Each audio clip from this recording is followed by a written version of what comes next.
Sup nerds, I'm Tom. Now Kingsburg is like a bit of an older game, but also this is kind of like a newer edition. And you know what? I don't need to explain myself to you. They sent it to us, so I'm gonna fucking do it. So this is mostly a dice worker placement game. Everybody rolls 3 dice, and then there are numbers on the board, like worker placement spots numbered from 1 to 18, and then you place your dice. It's sort of in any combination. You can place a single die, or you can place 2 dice or 3 dice in whatever combination you want on the number that the dice total, right? So if you have a 1 and a 6, you can place it on the 7, but there's no real variation there. It's not like as long as this is 6 or below, it's nothing like that. It has to be exactly the right numbers. You place your dice out on the board, you get resources in true worker placement fashion, then you have a phase where you can build. You have a big grid of buildings, or really it's like a bunch of rows, because you have to build left to right on the rows, and that's what links them together. Top and bottom are kind of irrelevant. And then at the end of every round you fight a monster. Monsters that get progressively stronger as the game goes on. And that's pretty much it. There certainly is not a lot going on in this game, but there is a decent amount of variation because there are tons of different buildings you could build, some that give you special abilities, some that give you strength towards fighting the monsters. And actually the monsters are kind of a big deal because they really aren't that great when you beat them. You might get like a couple resources or points or something, like very small rewards, but the penalties can be kind of a big deal. Like you can lose a whole building, and whenever you lose a building, you lose your rightmost building, so like the most expensive and the one that's worth the most points, or the one that gives you the best ability. So it's a pretty big deal to beat the monsters, or at least if you tie with the monster in terms of strength, then nothing happens. And now I said buildings give you strength towards fighting the monsters, but also there is a track, I think it's called the soldier track or something, that will give you strength, but that goes away at the end of every single round. So putting a lot of your eggs in that basket is fine, but I mean, you're going to spend the whole round building up soldiers, you beat the monster, then it goes back to 0, and then you spend the whole next round building up soldiers. You know what I mean? You really want to have at least some permanent strength. Also, right before we fight the monster, we roll a single die, and everybody goes up on the soldier track with whatever the die was rolled, like a 1 to 6, obviously. So you could potentially rely on that. But I mean, if you roll a 1, then you might be screwed fighting some of these monsters. And that actually will bring me, that's a perfect segue into talking about the very first module that is in this box. There's tons of little expansion modules in this box to bring it up from a pretty dull game to a pretty good game. So instead of rolling the die, you could grab these discs. There are 5 rounds in the game, and there are 6 discs. The discs are numbered 0 through 4, I think, and you pick which one you're going to use per round. Like before the game starts, you make like a stack, right? And at the end of every round, right before you fight the monster, you flip over the top disc in the stack, and that's your additional strength instead of rolling the die towards the monster. And the disc that you didn't pick is points, extra points at the end of the game. There's also an events deck where you get an event every single round. There are special player power abilities. Everybody can get dealt these little strips of buildings that will replace your existing buildings on your board, so players will have variability there. And then probably the coolest one is these stacks of chips that like replace the worker placement spots, right? You flip it up on whatever number it is, you cover up that number worker placement spot on the board, so it's changing. The board is changing throughout the game.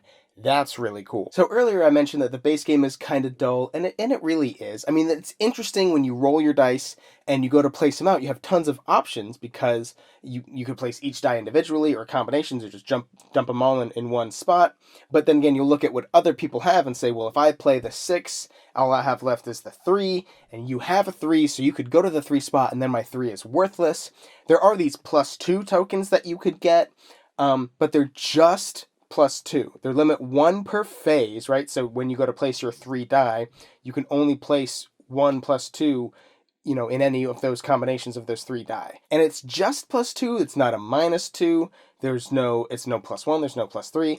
I mean, there are a lot of abilities on your buildings, right? So I'm not discounting that, but it does feel a bit more restrictive than I would like to, and ultimately a bit more left up to the luck of the die, right? When we roll, you could very well roll, especially when you roll the very similar numbers to another player, right? We both have 4s, we both have 6s. It's like, well, I'm by definition, unless I put them all first and put them on the 10, which I don't want the 10, you're going to block one of the other dice. You know what I mean?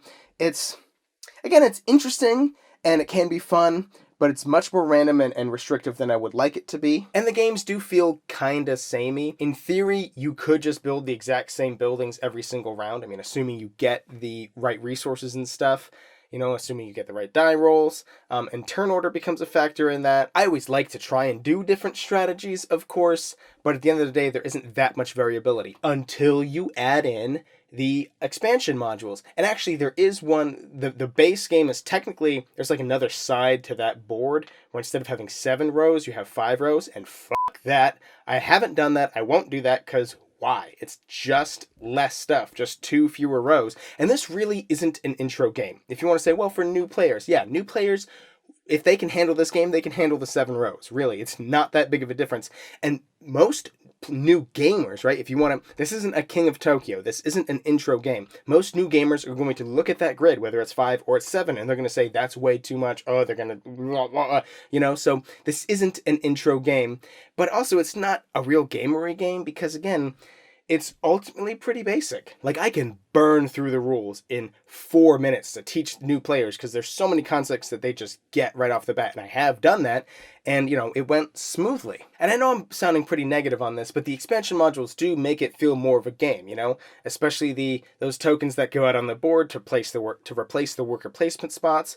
The special player abilities are great. The variable buildings thing is great. The tokens thing is great to get rid of the die. The only one I could take or leave is the events because, whatever. I never really care much about events in games at all. Like, it's just like at the start of every round, okay, what thing is happening? Well, either we all have the opportunity to do this, or everybody gets a resource, or everybody loses a resource. Especially when events are bad, it just feels like a punch in the face for no reason.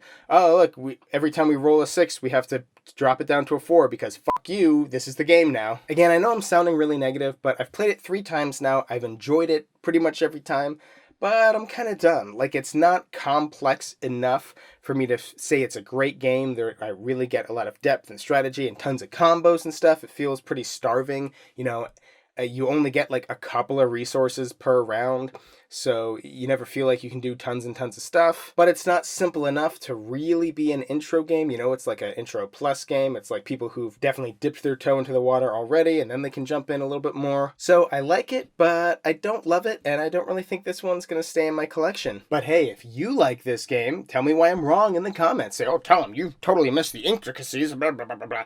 Or if you're saying, well, I want a intro plus game. I want to teach the gamers who I played King of Tokyo with and Carcassonne with and whatever, something that's a little bit more complex. So yeah, sure, bring it on. There's a purchase link in the description box down below. We get money when you click on that, so go ahead and do it. Also down there is a link for Game Toppers. They're the sponsor of Neverboard Gaming, so you should definitely check them out. And also down there is a button that says subscribe. Subscribe to our channel and you'll never be bored.